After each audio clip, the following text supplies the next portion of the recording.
You're listening to the official Push Square podcast featuring Ben and Ben. Do you push square?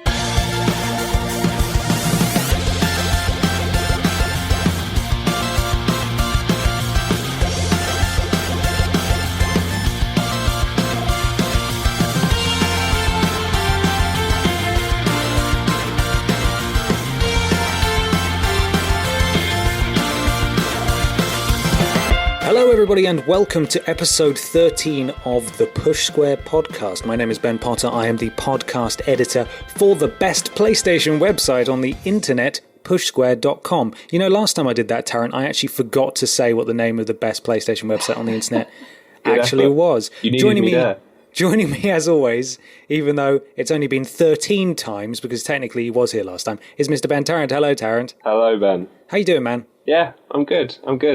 How do you feel about not being in the same room? It's strange. It's very strange, I must admit. But we're going to try and make it work. Yeah, we're going to give it a good stab. This long distance thing, we're going to try and make it work. And we've got our own microphones this time, so hopefully that should clear up any particularly nasty audio issues that you may have experienced before. We are going to try and make this more regular now. Obviously, we had a little break because I was relocating to the other end of the country, and you went on holiday. I did. And so now we're all back. How was your holiday? It was lovely, thank you. Very hot. Did you say last time you burned your eyelids? Yeah, it's easier said than done. Does that, hurt to blink? Yeah, it's awful. It's really not very nice. It's just where you fall asleep in the sun and you forget to sun cream your eyelids. Well, to be perfectly honest, Tarrant, that's what you get for going outside instead of just staying inside and playing games. Completely my fault. You should have known better, really. We've got a great show for you this week, as we always do. We've got lots of news for you. The feature we're discussing this week is the state of cloud gaming in 2016, in particular, PlayStation Now. The big review is Deus Ex Mankind Divided. We've got Associate Editor Robert Ramsey on to talk about that. And Indie Bin this week is No Man's Sky. Technically, it is indie. And finally, we've got a What Are We Playing section and a few audience questions from you as well. Are you ready to go, Tarrant? Let's go. Let's do some news. Come touch me like I'm an ordinary man. Have a look in my eyes. First up, The Witcher 3 developer, CD Projekt Red. We love them, Mr. Tarrant, don't we? We do love them. Very clever people. They are now fully focused on developing Cyberpunk 2077, which is very exciting. It is. I'm keen to see when they've got, they know what works now. Mm-hmm. Witcher 3 went amazingly well for them, was the best in the series by far. So they now know what works in a massive RPG. Do we know much about Cyberpunk 2077 at the moment? Except that the female-orientated trailer pissed off a lot of people. Well, of course it would, because women, right? Internet. What are they Internet? What are they doing in our games? You don't see women in real life. Exactly. That is brilliant. And, CD Projekt Red, incredible. Very much taken the mantle of best fantasy RPG that does not suck and is not broken from Bethesda, as far as I'm concerned. I was going to say, was that a dig at... Oh, absolutely is a dig at Bethesda. They need to really step their game up, because if you can have a world that's as compelling and interesting as the Elder Scrolls series, if not more so, and also have a combat system that's not just flailing with a sword, then you've won easily. And it was a more mature adult game, and it just dealt with all the topics it covered really well.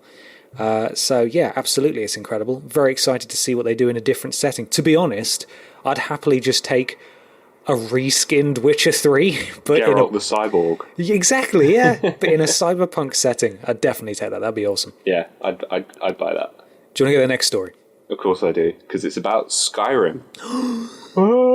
The internet doing its thing, churning up silly things, has said that Skyrim Remaster actually includes new story content, which right. It doesn't. Bethesda haven't said anything about that, and you know damn well that they'd come out and use that to flag pre-orders and stuff like that. So why would it though? There's so much game there already. Yeah, you don't, because it's got the DLC and all of that. And mods. Exactly. So, well, not on PS4 just yet. Well, yeah, and if it runs on PS4 at all. I thought the reason we were excited for Bethesda games on PS4 is because the PS4 was more like a PC. Yet they've still managed to completely f*** it up.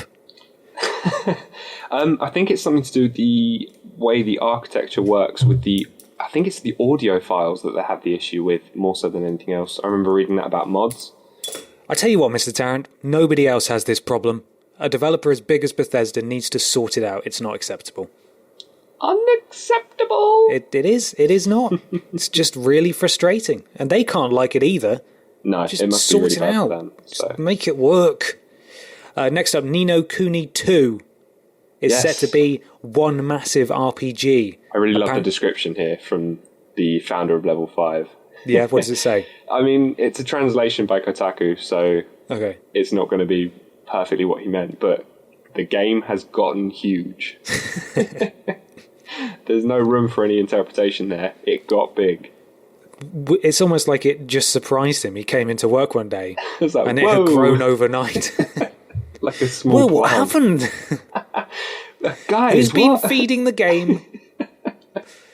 I tell you what would be a good candidate for an HD remaster. The first Ni no Kuni game. Oh, yes. I was looking at it longingly the other day. Loads of people missed out on it the first time. It's so good. Xbox owners coming over. I have it on PS3. I have the special edition on PS3, and I never got around to playing it. And I feel like I'd be a little bit violently projectile vomit sick if I have to play a game on PS3 again. Yeah, so I can't really go back. I don't have my share button. I can't multitask without bricking the console. So I just want it in a format that I can enjoy it a bit better. You'd think they would. It would make sense. I mean, there's still time. Yeah, definitely. If they give it to Bluepoint or whoever. Yeah. A studio that's good with that stuff. Next up, Duke Nukem 3D World Tour is apparently out on PS4 on the 11th of October. It's got 8 new levels, updated or original graphics as an option, and it's going to be $19.99. Who's this for? I thought everybody hated Duke Nukem. I thought there was a running joke in the industry about Duke Nukem. Why would you push it? I mean, that probably refers to the terrible Gearbox game. But yes, I don't. You're right. It's got such a bad rep now that it seems like releasing this isn't going to bring in anyone at all who didn't play it. At that price as well, who didn't play it originally. This is only going to be people who played it originally, and even then, they've got to really like it to pay that much money. Yeah, definitely. But there we go. Next story? Call of Duty Infinite Warfare. We get the beta first. Beta. Do we? That's nice. We get it first on PS4, and that's obviously straight down to the exclusivity deal that Sony has with Infinity Ward / the deal with the devil. Yeah, quite. But it's great because it means that we get this first. We're going to get the maps first. It's just a nice change after the monopoly Xbox had. It is, although I stopped caring about map packs about 4 or 5 years ago. Yeah, after I stopped playing. I'll Black definitely give Ops. this a go though. The beta? Yeah, definitely. Yeah, I can't wait to just die over and over again. It's going to be really good. I think it gives you an edge on if you are going to pick it up and you want to get into the multiplayer. Playing in these betas give you the kind of the head up. Yeah, I don't want people to misunderstand my pessimism for me thinking the game's going to be bad. It's just because I am terrible at online first person shooters. Yeah, I tried to play Titanfall and just got my ass kicked and had no fun. Really? And this was after a day of its technical test. People are just really good at online FPSs, and I am not. Fair enough. Playing it would just be a source of frustration for me, sadly. That's fair enough. I didn't get a go on the Titanfall 2 beta. Yeah? No, I didn't. I got the Battlefield 1 though. Yeah, we can talk about that a bit later. Yeah, we will. I got into a Titan and then I got destroyed immediately. No, that's not fun. It just puts a massive target on your back and everyone goes for you, and it's... you can only get them at set times as well, can't you? So that's a bit... Yeah, I don't know why they gave me one. Jesus, I didn't deserve it. Oh, come on, let's give him a break. Let's give him the giant mech. He couldn't possibly hurt anyone in that. And they were right. They were right. I couldn't. Now, Call of Duty Modern Warfare Remastered that's being bundled with the Infinite Warfare Special Edition, is that right? Yeah, Legacy or some Ponzi selling name. Yeah, well, it's getting all 16 multiplayer maps from all of the map packs. Which I would expect nothing less for that price. Yes, absolutely. I still have a bone to pick with Activision, not about it being bundled with Infinite Warfare necessarily, which is a bit dubious anyway, but a couple of years after Call of Duty 4's Game of the Year edition released on PS3, I had sold the game since then, so I rebought it. I bought the special edition, or the Game of the Year edition, sorry, that came with all the new maps, because I thought, I can play the ones that I didn't get around to getting in the end. And it came with a code that had expired. Wow. So the maps weren't even on the disc, which I hate anyway when games do that. It's like, Game of the Year edition, oh, by the way, we haven't reprinted the disc, it's exactly the same, here's a code. Yeah. Because that not only completely devalues it if you want to try and sell it on or lend it to someone, but it's just a bit of a pain in the ass because you've got to download gigabytes worth of stuff before you can play the extra content that wasn't in the original version. But yeah, I was really annoyed about that. So I just got the vanilla game, basically, with a piece of cardboard that had a code on it mocking me. That does suck. They Destiny do that as well, don't they? Like the Taken King edition was just the normal Destiny disc. Yeah. With a Taken King download thing on the side, which is really lame. Yeah, it's not the best, is it? If I may take us off track even more. Yes. I once bought after Marvel's Phase 1 of their cinematic universe was released, so up to the Avengers film, the first one, and all the individual films leading up to that. I bought a box set with all of them in, including the Avengers film. And it was a really nice box. It was cardboard and it had a plastic sleeve with all of them on and stuff. You opened it up and the discs had been lifted from other sets. So they didn't have a uniform design. Some of them had disc 1 of 2 on them, and there was presumably no disc 2 because it was meant to be with the special edition of the original film. And I just couldn't believe it. That's so bad. It was rubbish. I was, again, just cutting corners. Yeah. Not putting a new sticker on it. Rubbish. Anyway, that's irrelevant. You're not happy about it being bundled, obviously. No, not at all. It's such a... I mean, this is kind of the first thing like this as well, paywalling a full game within another full game. I think that's the first game to do that. I'm sure someone will correct me if I'm wrong, but the only way to get this game... I've seen it where games are bundled with other games for a bit more price, and you could get it separately for this amount, but you save money getting the two. Yes. But this is the only one I can think of where you can only get this game if you get the other game. Which they're kind of doing that with South Park.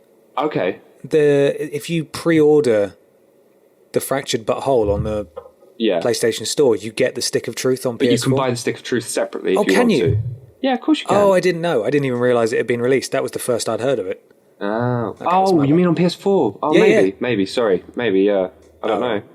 But still, that's not really the same.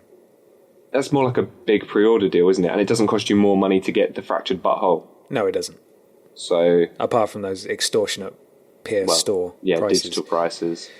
But yeah, it's not a good thing to set the presidency of. Just don't let them win. I know you're annoyed about it now, but just don't buy. And I imagine this is the mindset of a lot of people.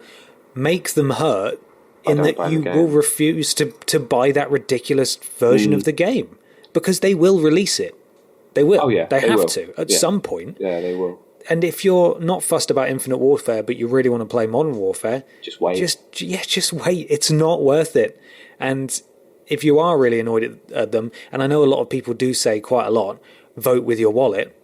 Sometimes it feels like you're not making a difference, but the backlash against this is so great that by not buying that special edition, they will know. And I'm sure they already know, because on Facebook, every post that Call of Duty does has a load of angry faces, and all the comments, regardless of what the post is about, all the comments are about, Infinite Warfare, Modern Warfare, Infinite Warfare looks crap. And same with their YouTube channel as well. People are just bombing everything they do.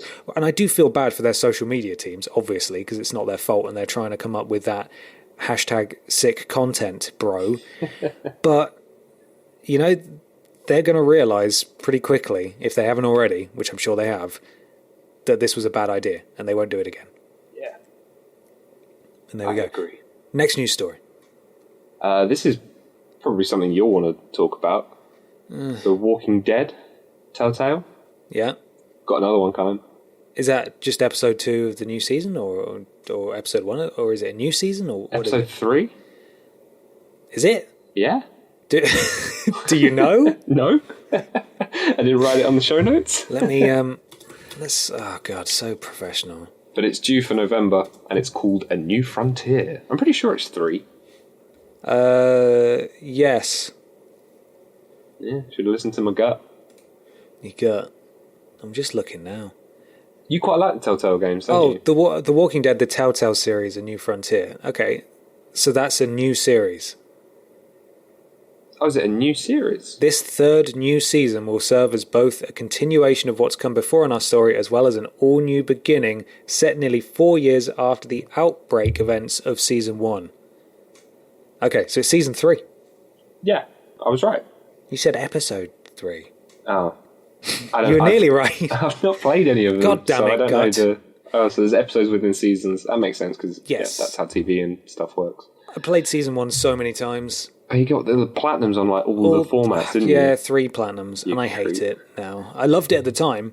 Yeah. I actually reviewed Episode 1 of... Self-plug. Sorry? Self-plug. Self-plug, yeah, of Season 2 for pushsquare.com. Okay. And I thought it was okay.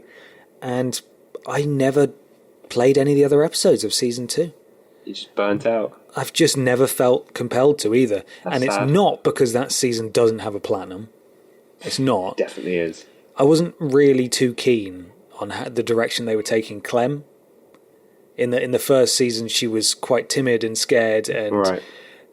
the actions that you have the option of choosing, because you play as her in Season 2, and you get options that are that just do not fit with her character that's been established in Season 1 at all.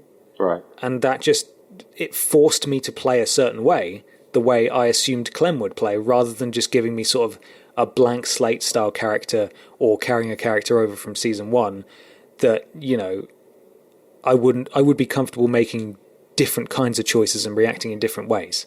So it kind of scripted it in a weird way. For me it did, yeah. Yeah. For me it did. But then again, I never played the rest of Season 2, so I might be totally wrong. But that's great for people who like that. I do love me some Telltale games, but I haven't played Season 2, so I'm not going to be pumping jumping them into out. this. They really are. I want The Wolf Among Us Season 2. Yeah. Yeah, that was It was ages ago so now. good. It was so really dark, and I loved the source material. It was so cool. That's one that everyone should play. It's great. Next up, Sega are still investigating Shenmue remasters. Investigating. Just looking for some money, aren't they? Well, Checking down the back of the couch. They are, but I mean, I'd be interested in playing it. Only because Yeah, because I've people never are played going the mental others. about this new one, and I mean, it was never on PlayStation, so I could never play it. I never had a Dreamcast. Yeah, I don't know. It doesn't really. I was never bothered about 3. I've never even really paid it much attention, like you said. It's yeah, never me been on neither. something I've got. So I've never been excited for the new one. I get how big of a deal it was, and that was one of the big pluses from that E3 is, holy crap, it's this game that was revered by loads of people. They're actually making, a current gen sequel for it. That's awesome. But given the amount of attention it's had, I feel like I should play it, and I'll be damned if I'm hunting down a Dreamcast just to play it. you can get them cheap. Yeah, I'm sure I can, but I can't be bothered. But then you've got a Dreamcast. Yeah, a Dreamcast with 2 games on. Woo. That being said, I did just buy a boxed Game Boy Color. Good man. Boxed. Yeah. Sealed or Not new. No. I've got a little geeky cabinet thing going on at the moment Oh, cool. where I've got all the Pokemon games in there. Nice. And I've got a couple more on the way, and it makes it sound like children, really, doesn't it? It's not that serious at all. I've got a couple more on the way. And so I wanted a little boxed Game Boy Color to put in there as well. Anyway, this is a PlayStation podcast. But there we go. Do you want to get the last one there? It's probably worth mentioning, but there's all this hullabaloo going on about Red Dead Redemption, and today, the day of recording, a poster leaked, but it didn't leak because it was actually a fan-made thing from a competition a while ago. So that's debunked. There isn't a Red Dead Retribution coming around the corner. Mm-hmm. And there's also rumours about a launch date being announced at the PlayStation meeting. Okay, which is tomorrow at the time of recording. Yes, and I highly doubt that's going to happen. Well, we'll see. There will be a new one. There's too much leaking for it, but it won't. I doubt it will be announced. Because if it's announced there, then there must be some kind of exclusivity stuff. Yes, which is odd, and it's really weird for nothing. Like, not even any like ESRB or anything like that being filed. Yeah. There's no placeholder stuff for it or anything like that. So who knows? Don't know. I smell a rat, but I'd be happy to be proven wrong. Well, we'll see tomorrow at the meeting. But there we go. That's all the news we've got for you now. And now it's time to move on to the feature.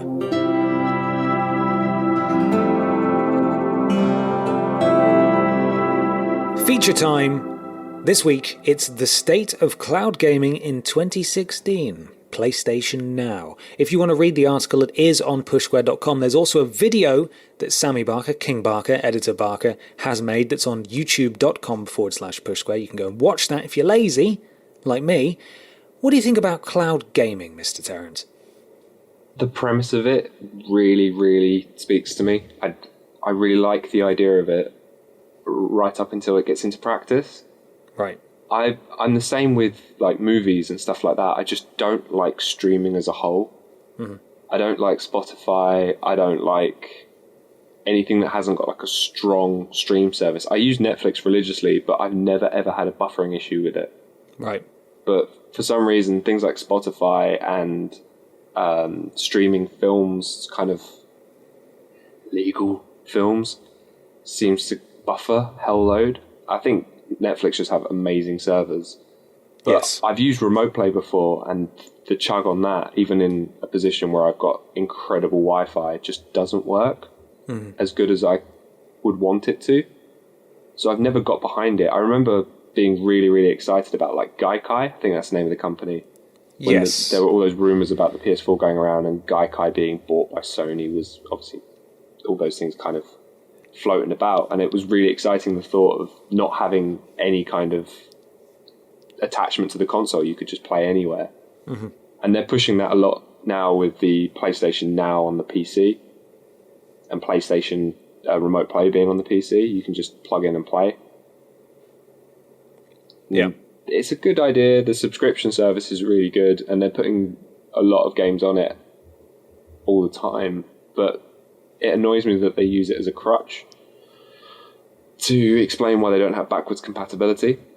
It's like, oh, we do have backwards compatibility. You have to pay this much a month and you can get all these games. But if you've got an internet connection, and not even that, it's a good internet connection, like a really, really good one. Yeah. Because you are essentially streaming the games through the cloud. Mm-hmm. I think the idea, like I said, is really good. And in practice, in a few years' time, maybe when they've got a real stable service like your Netflix, your Hulu, your Amazon Prime, then yeah, I see it working. All it is a couple of people in suits have sat back and gone, well, it works for Amazon, why won't it work for us? And they're clearly not as adept at it as the latters. Right. It's exciting, and there's so many options. Like Sony obviously used to make, well, still does, mobile phones, so you got your Xperia range and stuff like that, and that all works in tandem with the DualShock and game streaming, so you could technically play PlayStation games on the tube. Good luck. Yeah, but the opportunity to do those kind of things are there. I mean, I gave it a whirl at work where we have really, really good Wi-Fi, and it was really fun playing Resogun at work on my lunch break kind of thing. That was really good fun. Is this remote play you're talking about? Yes. But that is, the streaming service is kind of built on that. I haven't actually paid for PlayStation Now just because I do have a PlayStation 3 It'll probably blow up when I turn it on, but I have access to it. Yeah, of course. But it's massive in the US, isn't it? So it's always got a feature on the homepage and stuff like that. Here are my thoughts, Ben. Yes, give them to me. I was very excited about their acquisition of Gaikai. In fact, I remember taking part in a staff article maybe 3 years ago saying that was my most anticipated thing for the PS4, because the possibilities are immense. Yeah, definitely. But as you've said, internet is just not good. Average internet is just not good enough at the moment to really justify it. In my opinion, $12.99 is too much. Yes, way too much. They need to work out their pricing. They need to either combine it with PlayStation Plus, or if, and again, this is a big if, because obviously we're talking way down the line when average internet is a lot better, or they work out a way to stream it without taking it as much bandwidth as it needs currently. Instead of getting the free PlayStation Plus games that you download, they say, right, here are your PlayStation Plus games. They're on PlayStation Now. You can stream them for the duration of the month. And that way they could afford maybe to give us bigger and better games, newer releases even. That's a really cool idea. That could be the workaround. But currently, there are no PS4 games on PlayStation Now.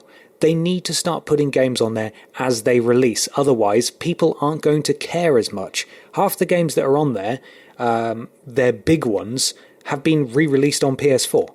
And chances are a lot of people that didn't play them on PS3 or didn't have a PS3 will have bought the remaster, and those who did have a PS3 have it on PS3. Exactly. So they're not going to want to do it. Also, the library is an absolute joke at the moment.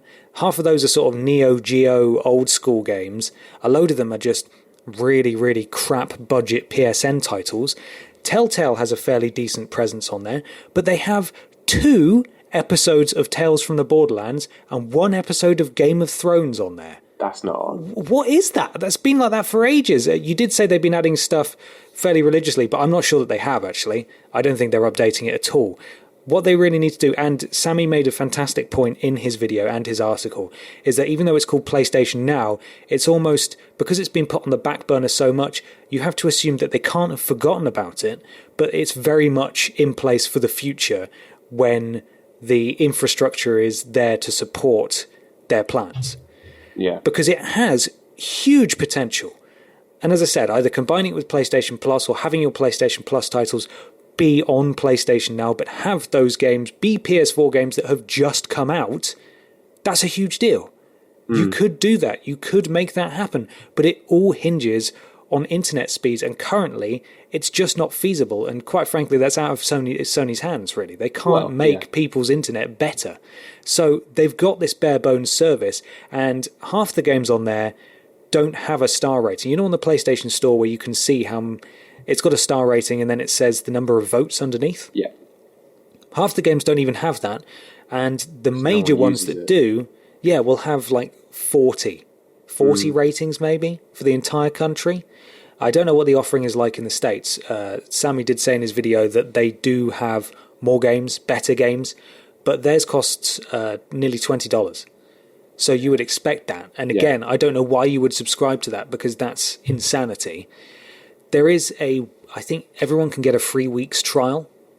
Yes. And I'd hold on to it, to be honest. I'd hold on to it until there's something you really want to play. Or if you're a trophy hunter like me, wait until they include the rest of the PS3 versions of their newer Telltale games, and then activate your 7-day thing, go through, get a couple of platinums, and then cancel your subscription. Just like that.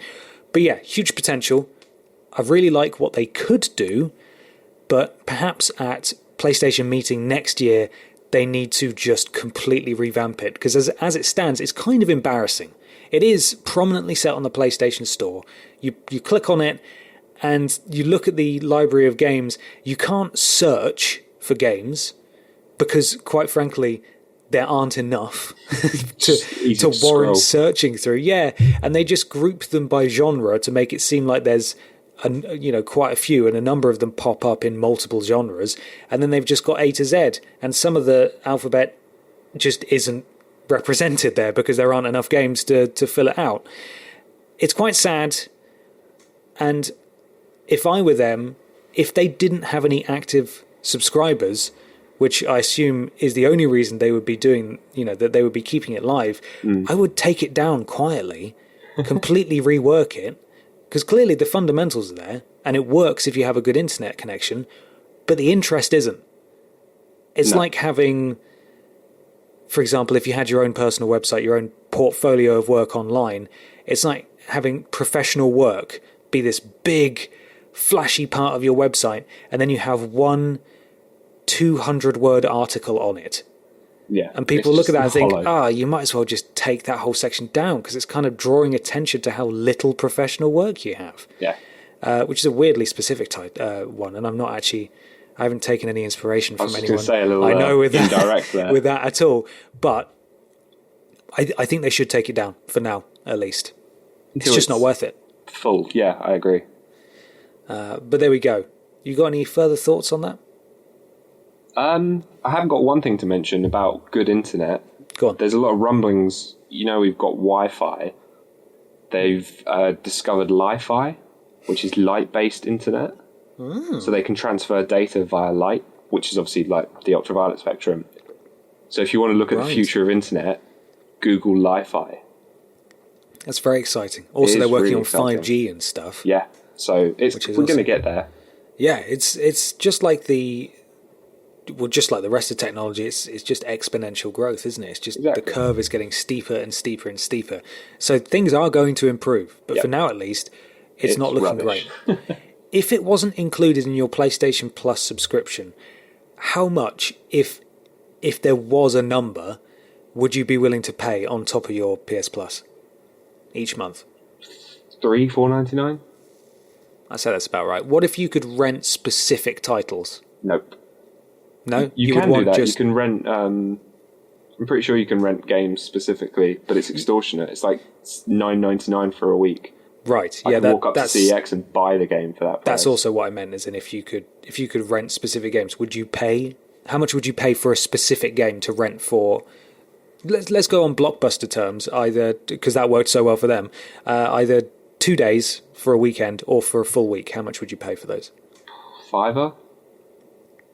For the week or the weekend? If they're old games, like a $5 for a week. If they're like brand new games, probably a $5 for a weekend.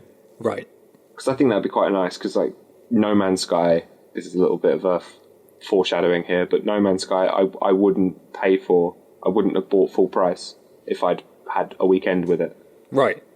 Well, the difficult thing is that because it's not Blockbuster and because they're not physical copies of games, technically there's no limit to the amount of people who could stream that game. Yes, exactly. There's no limitation on it. So this is something else that's a huge roadblock to them, and it's got to be a concern.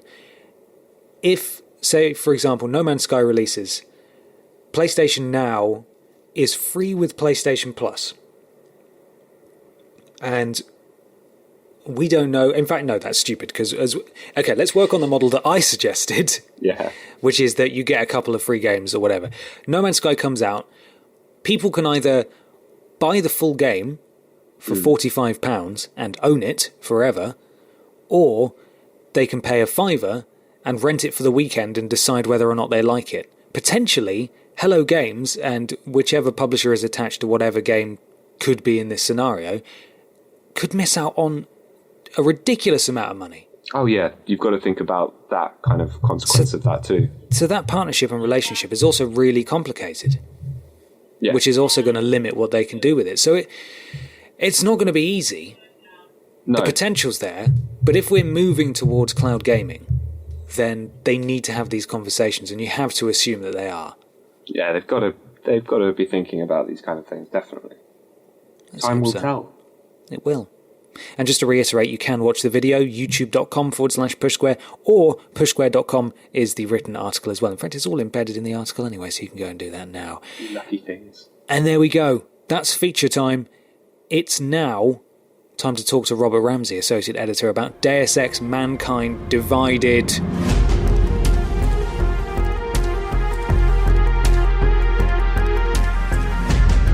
And joining me now on the phone from, about 10 minutes away? About 10 minutes away? Yeah, half an hour by Half metro. an hour? If I shout, could you hear me? Probably. Cool. You've got a bellowing voice, Ben. His associate... Thanks, man. Echo Associate across the Editor. time. His Associate Editor, Robert Ramsey. Hello, Robert. How are you? I'm good, Ben. How are you? Yeah, I'm good. Thanks again for co-hosting last time. It's very nice of you. It's alright. It's alright. We're going to get you back in again soon, Yeah, I'll come up and visit again. in the flesh. But at the moment, you're on the other end of a telephone. Well, Skype, really, but a telephone. Yeah. And you're here to talk about Day of Sex, Mankind Yes. Divided. Deus Ex. Deus Ex. Deus Ex. Yes, Deus Ex. Dual Sex. Day of Sex. How is this game, Robert? It's good. I give it a 7 out of 10 in our review, Ben. Oh, spoilers. And it's been so long since I actually reviewed it, and when we're actually recording this podcast, I can't remember what it is. Great. Well, thanks for coming by, Robert. No, it's a direct sequel to Human Revolution, which came out in 2011 or something, 2010 on PS3, and it stars gravel-voiced Adam Jensen. I didn't ask for this. Yes, I didn't ask for this. And it's basically, if you like Mankind, Human Revolution, you'll like Mankind Divided, because it's basically that game, bit smoother, bit more polished. Okay. It's good. Good. Is there... Now, I did play Human Revolution. Yep. The boss fights were really Yes, there were indeed, weren't there? How... Are there any in this? I'll tell you what, over the entire... it took me about 25 hours to complete, maybe closer to 30, because I did like loads of the optional stuff. That's not bad. I only came across one proper boss in that entire time. Yeah.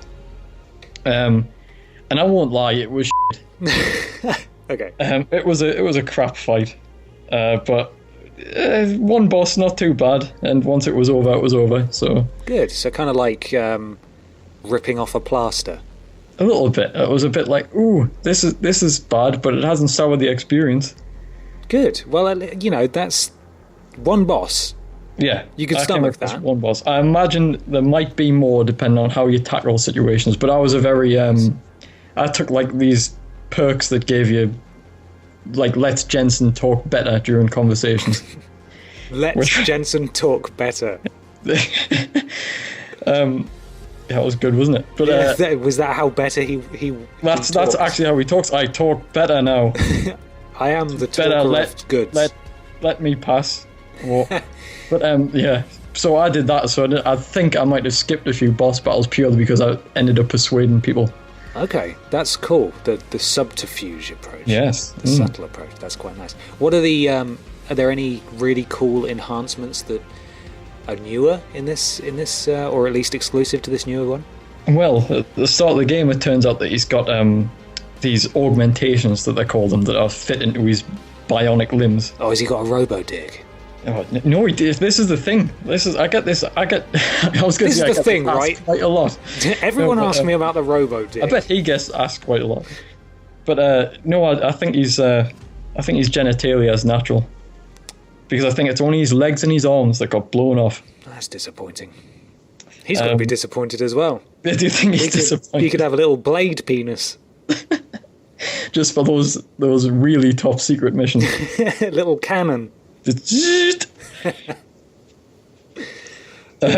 wouldn't go for a low blow on him.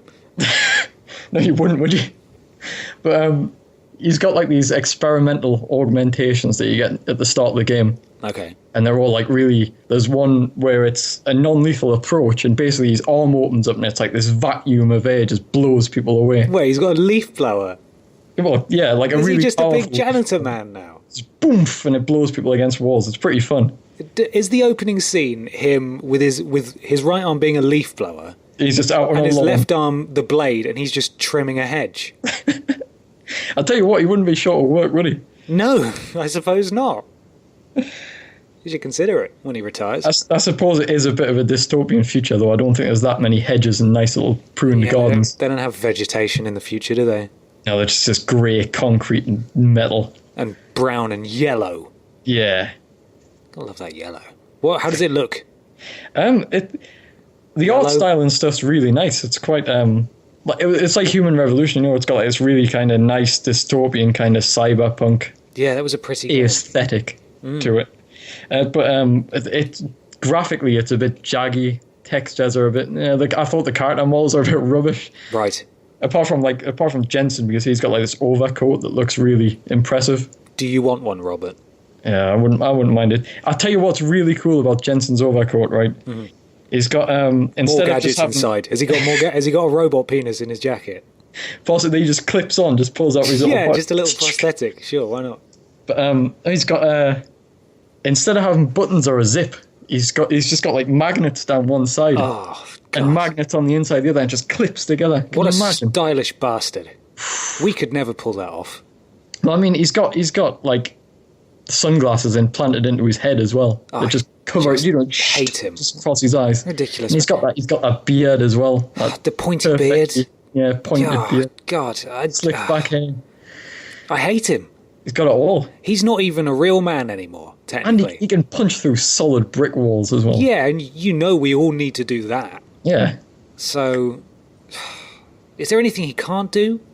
Well, he can't touch himself with the warmth of his hand anymore. Right. He's never felt the loving embrace. Of his right hand, yes. Of his right hand. Yeah, let's go there. Because he can't. Just cold steel. Reaching down into the pants. The magnetic poppers coming off. Wait, are we writing fan fiction or are we reviewing a game? No, I think this is a logical discussion. 7 out of 10. Everybody's thought about it, Ben. Yeah, disappointed. It was a good. This is your conclusion, by the way. Now that I'm quoting, as good of a game as it was, and it's good because I can talk better. And that way were words. Because I have the way of with words. I was disappointed there was no full frontal sexual nudity scene with Adam Jensen and his robot penis. And robot arms. 7 out of 10. Yes. That's how it went. That's how it went. You don't even have to scroll through the review without even reading it now. No. We've just spoiled it all for you. If you do want to read it properly, though, pushsquare.com. So, how was the story? A lot of people have said... Well, actually, it was the case for me as well. Like, in the first few hours, it's incredibly hard to keep up with because you're getting all these new characters thrown at you and all these kind of like, the terrorists are plotting this and there's this, that, and the other, and there's this group and there's that group and we've got to be an anti-terrorist organization, but you're not because Jensen's a double agent and it's all like kind of... all these different groups and not a single orgy. Are we still talking about sex? I'm just saying, Rob, that there were clearly plenty of opportunities for him to use his robot penis, and he didn't. Whip it out. I think it's cowardly. Like a little Mass Effect interrupt option. Yeah. Look, I'm going to stop you there. Sorry, that's not what magnets do, is it? That's not the right noise. I don't know what noise. I don't think magnets make noises, do they? Unless they clack together. Well, let's pretend it's a comic book. Or so it's kind of like this. Whoa. How would you write that phonetically? Like with a W and a few O's. Whoa. And then an HW on the end? Whoa. Maybe. Whoa. Yeah, okay. I can see that. I don't want to see that, but they sound like some powerful magnets. How the hell does he even get it open? Well, I don't know. If he didn't have the robot arms, he wouldn't be able to pry his own jacket open. His is a difficult life. It really is. Sorry, you were talking about the story and the game. Yes. Not this fan fiction. No, the story's quite... I quite enjoyed it. It's quite intelligent, well put together. There's a few good twists to it. And obviously it changes depending on what choices you make throughout different missions. Okay. And but I suppose near the end it does... I have seen a lot of people online say, wow, that was the end. I didn't even realise I was at the end of the game. And I can kind of see that. Because while I think the game's... It's just the right length. I think if it went any longer, it would have the gameplay would have started out stage welcome just a little bit. Right. But I think so. It ended quite nicely, but I can see where people are coming from when they say that it's a bit abrupt and it's just this is the last bit. Oh, I see. They're kind of set up for a sequel. That's for sure. Okay. So let me just get this straight. You like the length. Yep. But you don't like the way it finishes. Yeah, I wouldn't say I don't like it. I think it's fine, but it could have been a little bit more conclusive and a little bit more, because it does kind of just throw the ending out of nowhere. Right. Like once you realise you're at the last bit, you're like, oh, this is it. And that's the credits are next. Yeah. The credits are next. Oh God, the credits are next. But there we go. I think that's all we've got to talk about it. I've really enjoyed our chat, Rob. Oh, thanks, Ben. Thanks for coming on. And if you do want to read the review, 7 out of 10, pushsquare.com. Is it still in the little carousel? It might not be. You might have to search for it. But if you just click on reviews, it'll still probably be on the first page. Oh, okay, there we go. And he'll make sure it's sticky right to the top, because this guy goes on a power trip daily. He's running the website this week while King Barker's on holiday. I don't think of the power that I have, Ben. He could delete the whole thing if he wanted to. In fact, now that we're finishing up, I'm going to spend the next 10 minutes trying to talk you into deleting the whole website. Oh, it wouldn't take much. That'd be great. Let's do that. Robert, thank you very much for joining me. Oh, thanks, Ben. It's been a pleasure, as always.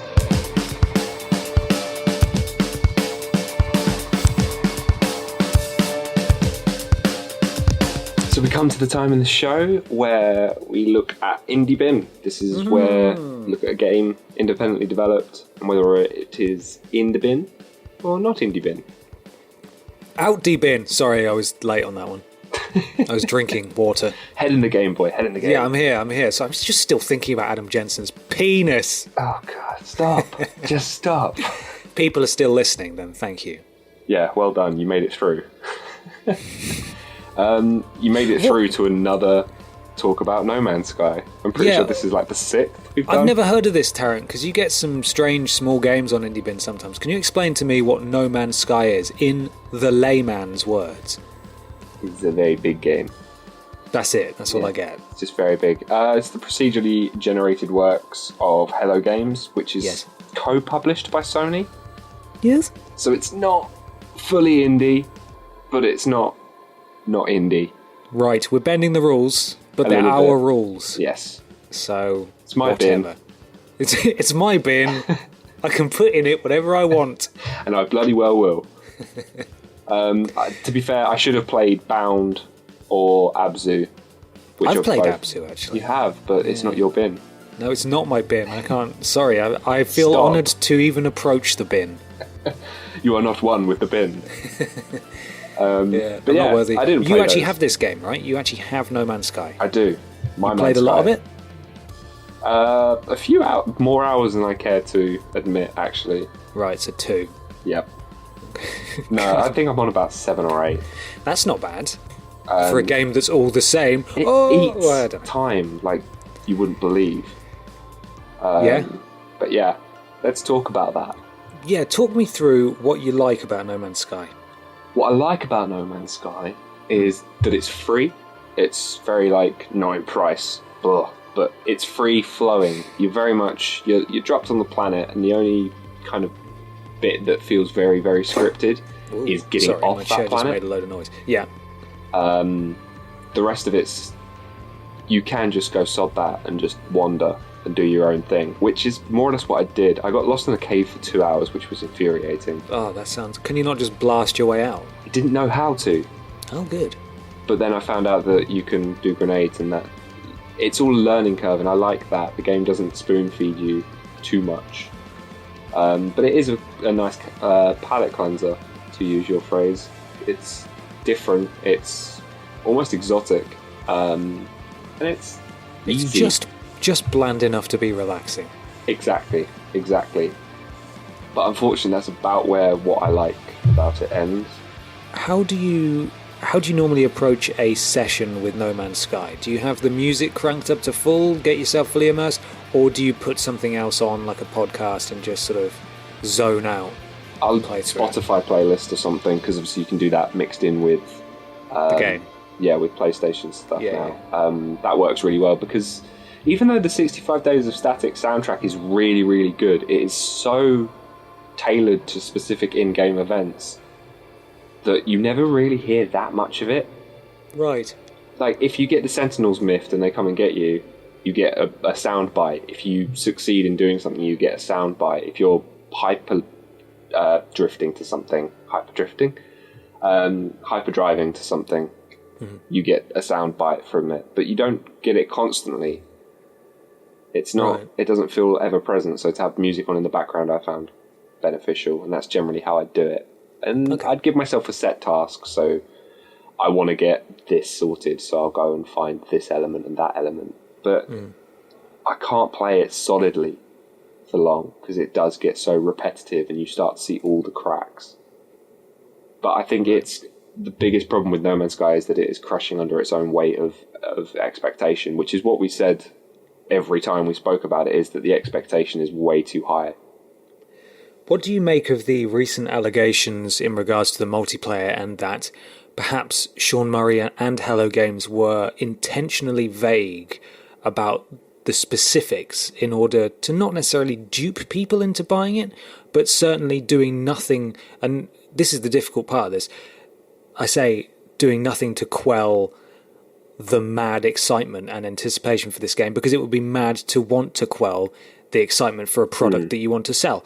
But if they're being, and it seems like they may have been because they still haven't clarified this, a little bit intentionally misleading, especially in regards to the multiplayer, and people are upset about that. What do you think of that? I think it was a direct result of Sony's involvement. I think that they saw an opportunity to throw petrol on an already oversized bonfire and took it with both hands, under the assumption that Hello Games could deliver those kind of things, perhaps without discussing it further. Or alternatively, Hello Games wanted to do that and Sony went, no. So obviously Sean Murray's doing all of these appearances. It's his baby. He knows what he wants his creation to become. So maybe he fully wanted a shared universe with everybody exploring. Yeah. And that was always my assumption on what this game was, right up until about 2 weeks before release. I always understood it as like a shared world exploration game where it was so massive you'd never cross paths. It was so unlikely. But you could. And I'm just shocked that they thought that wouldn't shine through. Maybe he thought that the universe was so massive that nobody would ever see through his lie. I really don't. I don't know. They need to clarify it. Yes, because there's still do. There's a lot of really recent interviews where he says things that are just not the case, and it's really poor show. Yeah, it's very damaging. And they said that they're going to patch it. They said they're going to add stuff, and it could well be a totally different game 6 months from now. And they could then have the stuff in that they were discussing in the first place. But they need to come out and be honest with the people that have got it. Because the worst case scenario here is that they're going to alienate the people who are most likely to support them going forwards. Definitely. And then that's it for them. They've just got a reputation as being untrustworthy. So they need to come out and sort this now. Yeah. The game's got a long way to go. It was dramatically oversold and overpriced. If this game was like 20 quid, like The Witness or something, even then I'd be a little bit balked. Witness was 30. Oh, that's way too much. But that got shining reviews and didn't have any lies around it and stuff like that. So, I don't know. But 50 quid, that's a lot of money. And I know it's technically never ending. But do you know what? So's life, in a way. Okay, all right. That's not worth it. You write that on your Tumblr page. Shut up. But no, like, there's so much that's like infinite.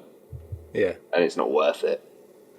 Well, it was originally reviewed 7 out of 10 on pushsquare.com by Stephen Tailby, as discussed on episode 12 of the Push Square podcast. If you were listening, you would have heard him discuss it in depth. What is its fate, Tarrant? Indie bin. It's remaining indie bin. It is. That's not what it says on the show notes, but okay. I didn't change it. Oh, you did? So you just copied... Okay, so here's a little bit of background info. So you just copied and pasted the notes from last week? Yep. Okay, that's fine. It's staying indie bin.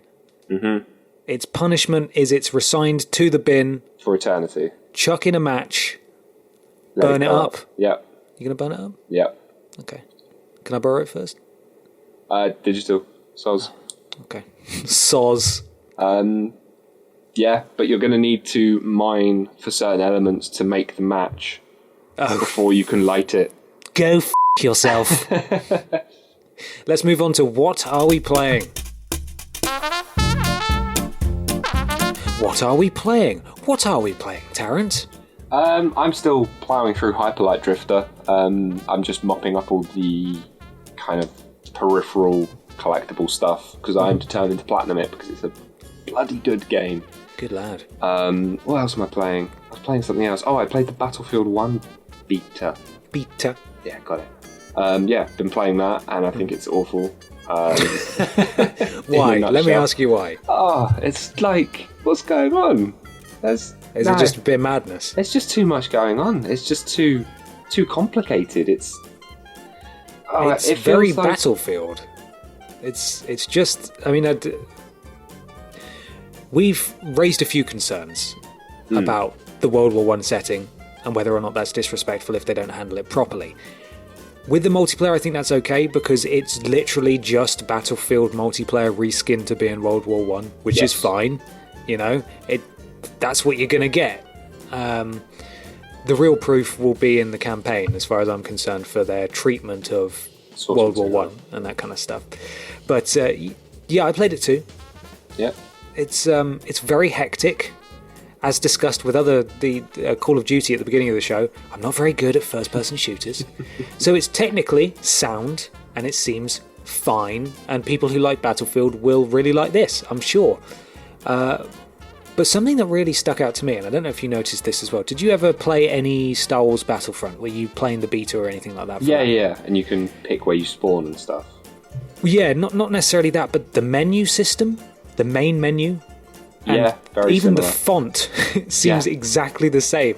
Now, I would understand games within a series having similar menu systems maybe to keep some sense of style, but I'm not sure how I feel about it from totally different game franchises. Even though it's the same publisher, even though it's the same developer, it just feels... corner cutting. It does feel a bit cheap, yeah. And I know these games are really expensive. Would it not have killed you to make a custom just change the menu? Font. Even just changing the font? Yeah, this could well be just because they built the beta on the same code that they used. It might be the same beta Battlefront. format, just it was easier to deliver it in that manner. That might not be... I mean, it says game. everywhere it's not the final build, so I wouldn't be surprised if it changes drastically. Well, fingers crossed. The menu UI for Battlefront changed, if I recall, a little bit. I don't think it did, you No? know. Or at least I'm basing this comparison off the full release, which I think was just sort of tab windows that you switched between. But yeah, that's really nitpicking. It's fine. I think it's technically a bit bad. There's stuff with the tanks, like you can repair a tank while inside it. Okay. Which means if you get going with a tank, you're unstoppable. Like, I didn't have a clue what I was doing, and I was fourth. Really? For the game by Wish I was fourth. Just blasting people away in a tank, and I worked out how to repair it, and I tank camped, if that's a thing. That doesn't sound right. No, it doesn't work. They've got to be able to. They've got to be aware of that. They've got to be fixing that. And there was some really terrible like animations as well. So people running around suddenly looked like they were getting attacked by a bee and stuff. It was pretty ripping out of the atmosphere. And to be fair, the atmosphere is really good because graphically, in general, it's amazing. Mm-hmm. Which I wouldn't expect anything less of DICE. And looking at Battlefront. Yeah. It is in beta, obviously, so those issues could be sorted, but... I don't know how much, because especially with big publishers now, betas are just... stress tests. They're just stress tests. They're not like, let's find out all these bugs and stuff. Or they are, but way less so than they used to be. They're almost becoming like a sales pitch. Yeah, they're just a demo, aren't they? I mean, just a demo. At the very least... they could be making notes of this and be preparing a day one patch or something. Yeah, that's probably the best case scenario, I think, from this. But worst case scenario is it is just a demo, which all of the Call of Duty ones are. Yes, we're yet to see the campaign or any of the campaign, and I am looking forward to seeing that and how they handle World War I, because that is of concern to me. But multiplayer-wise, it seems exactly as you would expect, which is not a bad thing at all. If you like Battlefield, chances are you'll really like this. So, there we go. Played anything else? No, not really. I'm playing a lot of Hyperlight Drifter just because it's so fun to lose yourself in. Oh yeah, I've been playing obviously No Man's Sky as well, as we just talked about. Norman Sky. Just jumping in and out of that. But yeah, mainly Hyperlight Drifter just because I'm determined to platinum it. I want that sense of achievement because there's a really awful platinum trophy to get the platinum, which is play the whole game without dying. Oh, and I think that sound fun. will kill me before I achieve it. Well, good luck. Yeah, good luck. Thank you. Oh, by the way, I think they might have patched Fallout 4. No way. So that Benevolent Leader trophy. Amazing. I think I might have an easy way for you to do it, but I can't remember off the top of my head. My friend told me about it. I'll ask him and I'll get back to you. Please do. I'm literally so close to doing that. But yeah, anyway, so that's what you played. Yes. I have actually bought Fahrenheit on PS4, the PS2 re-release, which was obviously David Cage's initial start movie. Initial weird movie type film thing where he wants to make a film but he can't, and he wants to write a compelling story, but he's a bit bad at writing dialogue, and it's all a bit clunky and rubbish, but kind of endearingly so. Okay. And I am a big fan of David Cage. And what's the last one? Beyond Two Souls. You've got that poster, haven't you? Is it signed? He signed it for me. Ooh, yeah, little fanboy. Yeah, no, I really am. I know it was not a great game, but I absolutely loved it, and I love what David Cage does because it's so different. And I think it's important that there is that offering somewhere in the gaming sphere.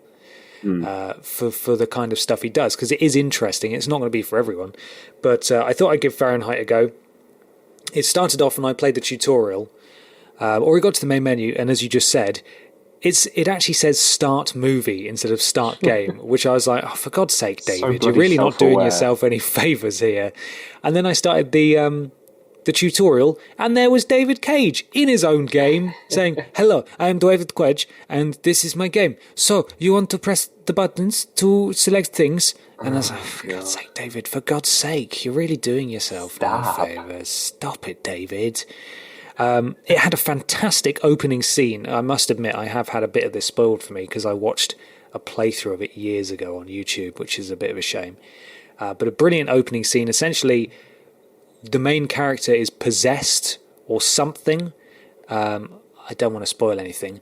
And stabs a man in a restaurant in New York. And it's the middle of winter.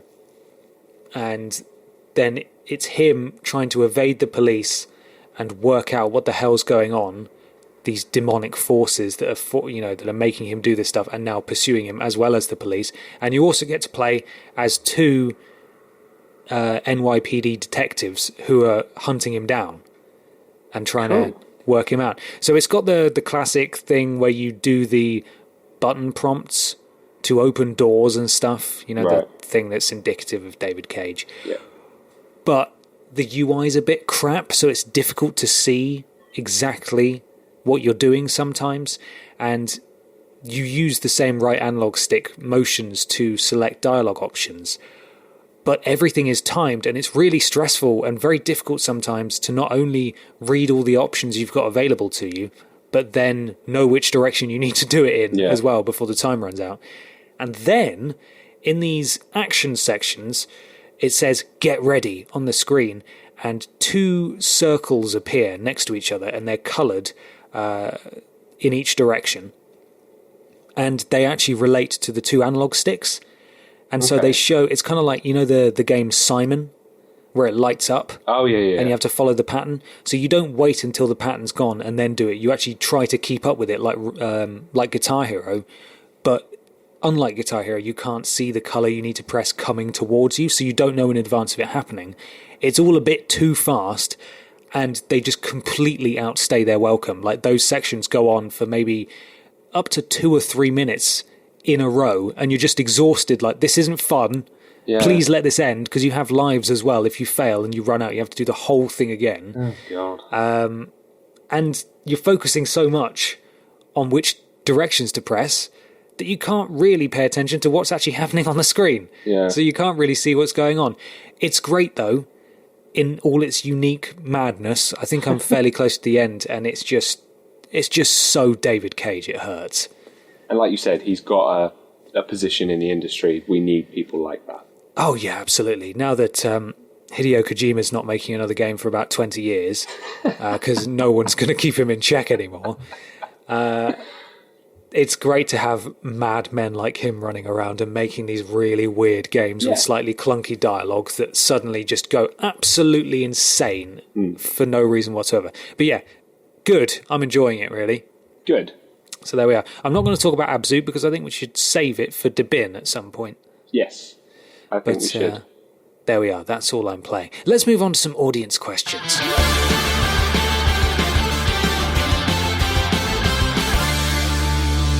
Question time. It's question time. That's the question song, Tarrant, that I just did there. Do you want me to sing as well? No. I just wanted your feedback. Oh, God, no. I just wanted your feedback. Lovely. Good. Okay, what's the first question? Demeister? Yes. What game that releases in 2017 are you looking forward to the most? Persona 5. Oh, yeah, of course you have. Hasn't everything been delayed to 2017 anyway? Pretty much, yeah. Anything that was shown at E3. Well, Last Guardian, that's yeah, supposed right. to. I haven't seen the announcement that it's gone gold yet, so I'm still tentatively waiting. Mm-hmm. I don't know what's coming out in 2017. God of War, Horizon. Oh, anything shown at... I'm looking forward to Horizon Zero Dawn. Oh, yeah. Big time. That would be really cool. Mm-hmm. I'm kind of looking at just 2016 games, like Dishona Red 2 and Last Guardian. They're like my two big ones. I've seen some Dishona Red 2 behind closed doors stuff. Cheeky. I know. I didn't mention it. My current job sent me to Gamescom, so I got to see a load of stuff. Should I be buying it? Yes. If you like Dishonored 1, yes. Oh, yeah. Cool. It seems in the best possible way more Dishonored. Good. So it's good. There we are. Next up is The McNoisy. Do you feel uncomfortable talking gaming in public away from gamer friends or listeners? Have you ever pretended, for instance, you're not that into games on a date or when talking to a boss, those kind of things? I really, really liked this question. This is really, really cool to think about, and it really actually got me thinking. Okay. And I have toned it down. I'm working in games in a manner, and I know you work in games as well. So it is, for want of a better phrase, my life. I do it as a hobby and I do it as work. Yeah. So to talk about it is like anyone would talk about their day at work. But it isn't like that to other people. A lot of people wouldn't see it as work. Right. So I do tone it down, and I could really run away with myself and my passion for certain things and my interest in it. And I've definitely toned it down, especially when speaking to like my girlfriend's parents or something like that. Of course, but I think there's a difference there. You're not toning it down because you're embarrassed to play games or you're uncomfortable talking about them. It's because you know they don't care. Yeah. That's the reason. I mean, we went to talking about things in public. You and I went to a pub, a Wetherspoons no less, in South London. And we were just yelling about video games. We did it several times, just talking about games. You know, you don't care as long as it's like talking about sports to someone who likes sports. Who gives a crap? You know. Yeah. If you're with someone who cares, or someone, if someone were to ask me, oh, what do you think of No Man's Sky? I wouldn't go, well, you see, there's this guy called Sean Murray, and he's a big light, because they're not going to care about that. They don't know about that. I would talk to you about Sean Murray, but if someone asked me about No Man's Sky, I would say, well, what, have you played any other games? Do you like, you just approach it from, you just have to approach it with some tact, yeah. You have to take into consideration the knowledge base of the person you're talking to. I don't really care. If someone asks me about games, I'll talk to them about games, but I'm not going to bring it up and start yelling about it. So I think it is an interesting question. But ultimately, I think it just entirely depends on the context. And it's not necessarily being uncomfortable, it's about whether people want to listen to you talk about games. Yeah, I think that's more the case. It's just being aware that the person you are talking to might not want to hear as much as you would like to talk about. Yeah. Thank you, the McNoisy. Next. Kid Fried. Kid Fried? Well, I still read it as Kid Fried. Yeah. Again, another question I really liked. What is the best major third-party publisher and why? And he actually went on to stipulate that we can pick from Activision, Blizzard, Ubisoft, and Electronic Arts, and Bandai Namco. Oh, that's tough. I think it changes every year. It changes on what games they're... I mean, Ubisoft are not in the running at all for me. Are they not? The awful E3 presentations. But every year they're E3s. The weird games that they put their money behind. Their big hitters are always awful. Like, I really don't like the Assassin's Creed franchise anymore. I really don't like Watch Dogs. They just bleed stuff, like Activision. They just bleed things too much. But equally, Blizzard They don't do anything that I care about. Well, they don't do anything. They drop a World of Warcraft expansion and disappear for 4 years and come out with a game that ruins everything for everyone. They did Overwatch, right? That's what I mean. It came out and ruined everything. Ruined everything? It was almost like a Pokemon Go level obsession in the gaming industry. You couldn't move for the pornography of it either. Yeah, exactly. All the stupid fanfic and porn and it's just too much. It's disgusting, really. Okay, well, by process of elimination, because EA and Activision are not going to get my vote, I think the only option there is Bandai Namco, and even then, it's only Dark Souls and Bloodborne, really, that I'm going for from them. And Witcher. Did they do Witcher? Uh-huh. Okay, well, it's Bandai Namco. Yeah, it's Bandai Namco for me as well. Deep Silver is on there too, only because they're bringing Persona to the West. But yeah, I don't want people to misunderstand my appreciation of Bandai Namco as all that in sort of inverted fingers weeaboo crap that Robert Ramsey likes, because they do bring over a lot of crap. Yeah, to Bandai Namco, just a lot of fighting games and anime stuff that I just don't care. All the Dragon Ball Z stuff, don't they? All of the Dragon Balls, yeah. Yeah. So I'm not interested in that. Otherwise, obviously, Bandai Namco would definitely be. But yeah, it's more of a process of elimination thing than I love this publisher. They're great. I think people should start looking at games that don't have a publisher. I hate to be, indie bin king, but allow yourself to get out the bin for a minute. Yeah, there's so much out there that doesn't have the publisher backing it that is amazing. And it's just, if you can look at that list of publishers and you can't think of any games you own that aren't published by them, you should definitely just have a trawl through the store and pick up some games on the cheap and give them a whirl. Because there's so much more out there than what the big third-party publishers are doing. Mm-hmm. Definitely.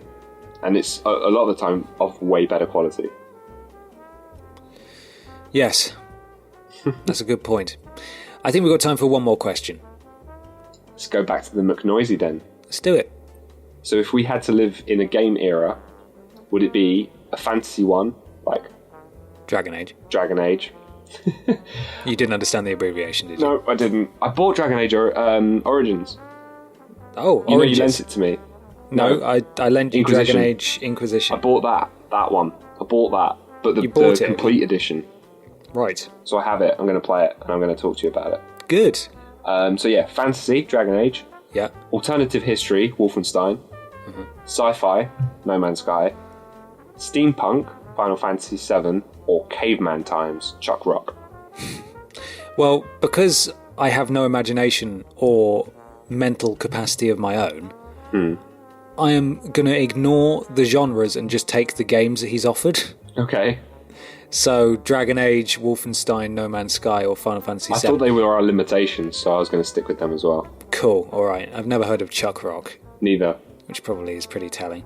Final Fantasy VII would probably be the one for me, because you could, even though there's a meteor hurtling towards the Earth, and there's this madman with a 12-foot sword running about, stabbing giant snakes and stuff. You do visit quite a few idyllic locations as you go through the game. Yeah. So there's, I think it's Costa del Sol, maybe? That's a real place. Exactly what it's called. Maybe I'm just... Costa del Sol's a real place. Hang on, what's the name of the place in Final Fantasy VII? Let me have a look. But there are also a couple of villages. Yeah, it's Costa del Sol. Yeah. That's a real place. Well, there we go. It's like a little seaside resort where people hang out and stuff, and you can interrupt a children's game of football by just kicking their ball away, which is great.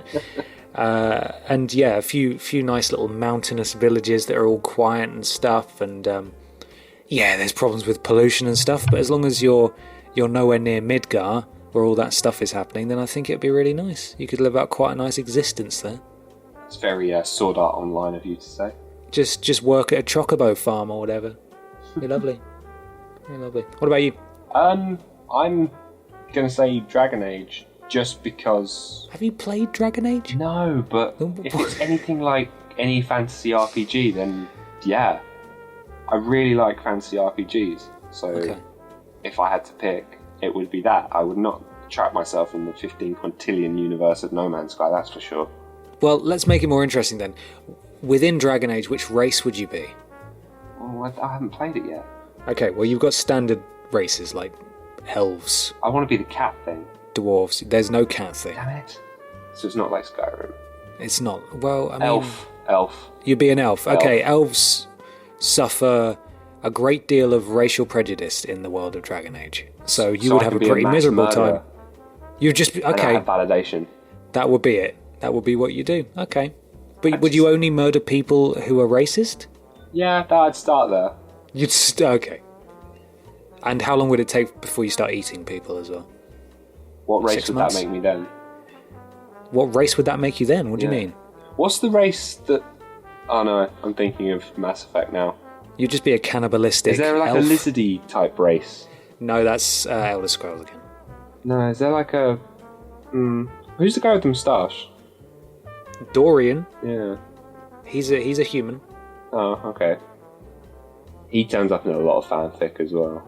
Yeah, he's a prominently gay character. Oh, cool. So I imagine he is fuel for a lot of fanfic. I bought Elder Scrolls Online as well, actually. I'm getting my heavy dose of fantasy RPG. Have you played any Elder Scrolls Online? I bought it today. Oh, stop buying games. Start playing them. My pile of sin is massive. Yeah, great. Well, I look forward to talking to you about those games. But thank you, everyone. Yes, thank you so much. For the much. questions you submitted. If you want to submit a question, go to the Push Square forums, pushsquare.com/forums, online and community section, and we're stickied right to the top. Just reply at the end of that thread. Alternatively, you can email us, ben@pushsquare.com, if you want to say anything to us. Keep an eye out on the forum though. Even on the front page it shows the recently posted in topics. If you see something's been posted in that topic recently, chances are something is happening, so make sure you go there and reply, give us a question or whatever, say we're beautiful people. But that's all we've got for now. I think we're moving on to the end of the show, Tarrant. We are. Let's do this.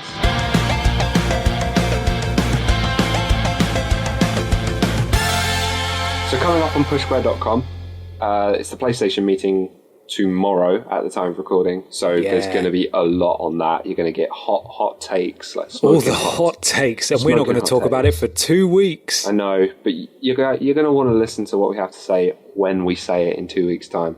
We're going to mull it over.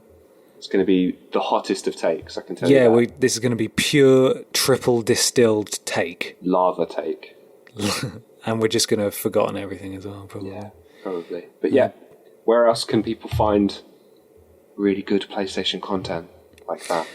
Well, Mr. Tarrant, if you want all that coming to your social media feeds, struggle to read that then follow us on Twitter @PushSquare, or find us on Facebook.com/PushSquare. And if you want to see rather than read because you're lazy like me, go to YouTube.com/PushSquare, and you can find streams, vlogs, and other video form shenanigans. But what would they do, Mr. Tarrant, if they'd like to hear more of us? Well, the Push Square podcast can be found on SoundCloud. SoundCloud? How now, SoundCloud? That SoundCloud thing. Yeah. Stitcher, and the iTunes. And the iTunes.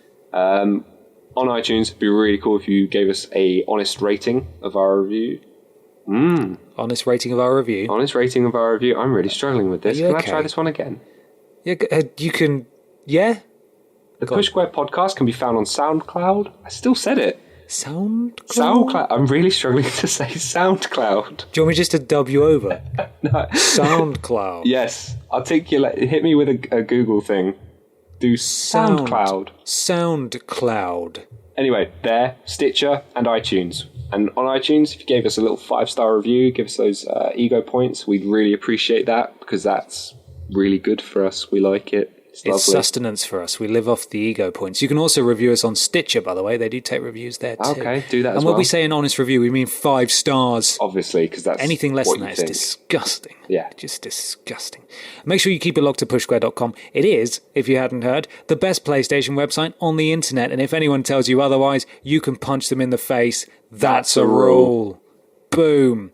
Hey, I think this worked okay over Skype. I mean, I really struggled with that last bit. SoundCloud. If you are listening on SoundCloud, comment now. SoundCloud. But yeah, I think it worked all right. What do you guys think? Let us know. We'd really like to hear it in the comment section.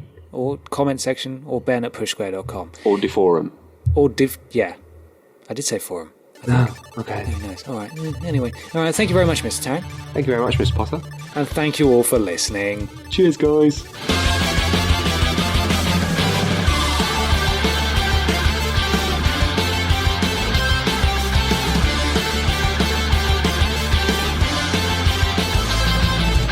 Thank you for listening to the Push Square Podcast. For the latest PlayStation news, reviews, and features, visit www.pushsquare.com.